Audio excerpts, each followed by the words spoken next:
All right, so we just got some big news about Black Ops 7, and honestly, I haven't been excited for Black Ops 7 at all. I've been playing a ton of Battlefield 6 to the point where it's hard to even get off the game. So I think we're going to have a good next year. I wouldn't say this year, but good next year of Call of Duty because they're going to be trying to compete with Battlefield.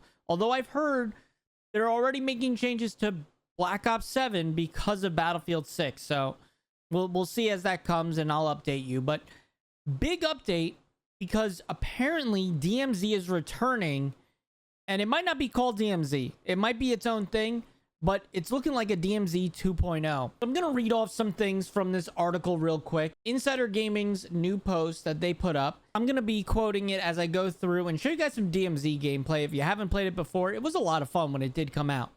But it says, Call of Duty Black Ops 7's campaign and multiplayer will merge with a 32-player mode on Avalon. And that might sound a little complicated, but let me explain. Call of Duty Black Ops 7 will integrate the campaign's final mission into a 32-player multiplayer experience for the first time ever in the series.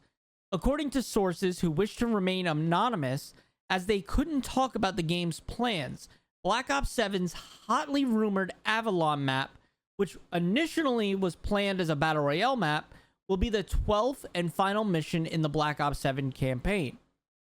It is said that although some POIs in Avalon will be present as part of missions in the campaign, which can be played up to 4-player co-op, the fully fledged map will be available in the game's final mission. The final mission sounds awfully like an extraction-based shooter. Let me repeat that. The final mission sounds awfully like an extraction-based shooter. Now, the last Call of Duty extraction-based shooter we've had was DMZ. They continue to say, players will need to complete objectives and extract, but we will have to see what exactly that means. It was said that the mission will be hardcore and similar to other extract shooters on the market. If you're killed, your squad is wiped, you lose all character progress. Now, what that means is they're going to do something similar to what they did all the way back when it came to World at War. You see, when you finish the World at War campaign, you would unlock zombies. So it's very possible that when you finish the game, just like in World at War, and you got zombies as your final mission, we're going to get DMZ as our final mission, although it might be called something else completely. Maybe it's a reboot of Blackout. I don't know. But it's sounding very much like that situation. We're going to boot up, play the whole game through. Oh, surprise. Here's a new mode that we haven't talked about. Now, sadly, things get leaked. And here we are talking about it. But it is exciting. I really enjoyed DMZ. DMZ brought something to the table that was a little different.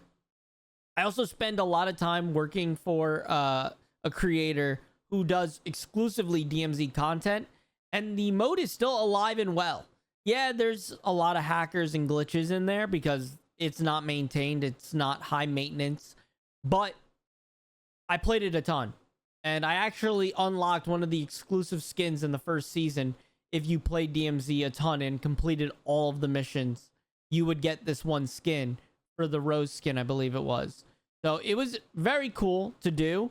And I'm excited to see if this can kind of bring some energy into the extraction shooter space, because you guys know I've been covering Delta Force's extraction shooter. I've been covering DMZ in the past. I don't know where the extraction shooter space is going to go, because I feel like the entry level for this is pretty high. There's not a lot of, casual players in an extraction shooter space. And maybe that's how it's always going to be, but I would like to see it become a little bit more casual friendly. And Call of Duty did a good job with that in DMZ. You had your loadout system and everything else, but you could lose your guns and you would have to go back in and get them.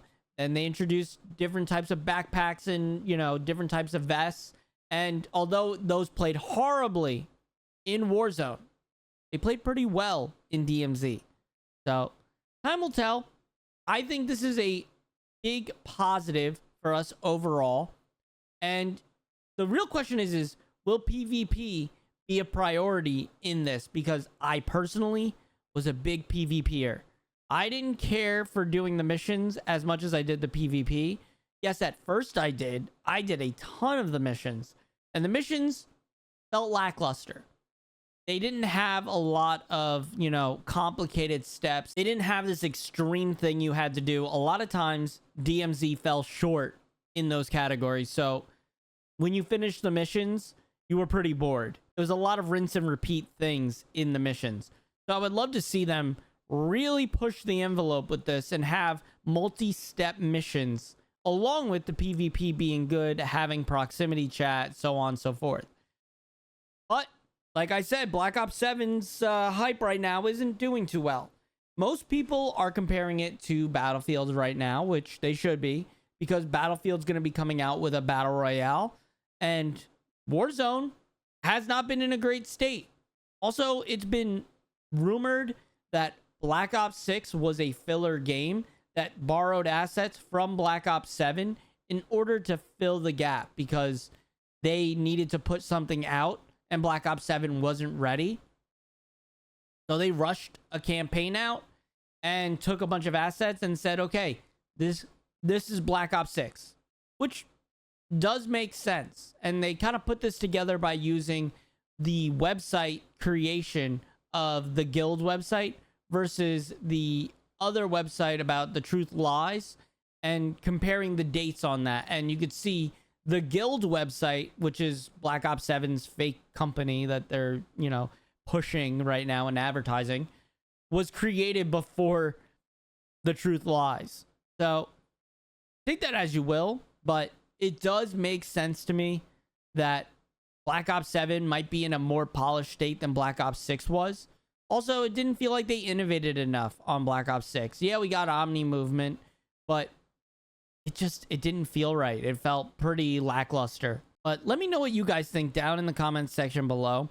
Also, can you do me a huge favor? I know I always say like, subscribe, and comment, but the big thing, other than those, is follow me over on Twitch, because I'm trying to live stream as much as possible, and the more people we have in there, the easier that is to grow and to be able to make a good video, honestly, especially if I want to continue doing videos on my gameplay channel. Having you guys in there to chat with makes it a lot easier.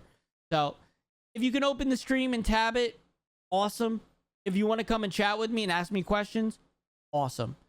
The more we can get in there, the better. So please do me a favor, follow the Twitch, twitch.tv/JustRaraToman. I'll leave a link in the comment section, and consider downloading my audio app for better audio in both Battlefield and Call of Duty, which we have a big update coming very soon, which I'll talk about in the near future.